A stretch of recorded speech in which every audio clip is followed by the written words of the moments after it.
School పిల్లలకి ఇచ్చే notes మీద చిన్నప్పుడు నేను కూడా స్కూల్లో చదువుకున్నాం. ఎవరి అట్టలు వేసుకోవడానికి బాగుంటుంది మనకి స్కూల్ అట్టల మీద, స్కూల్ పుస్తకాల మీద ఎవరి అట్టలు ఉంటే ఇన్స్పైరింగ్ ఉంటుంది.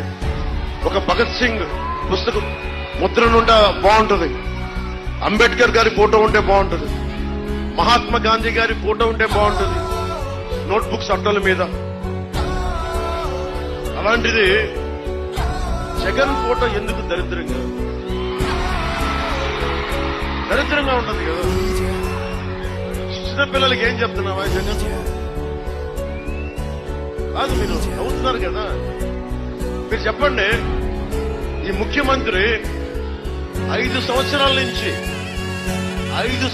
నుంచి బెయిల్ మీద ఉన్న వ్యక్తి. ఇందులో 32 కేసుల పైన 39 కేసులు ఉన్న వ్యక్తి 5 సంవత్సరాలు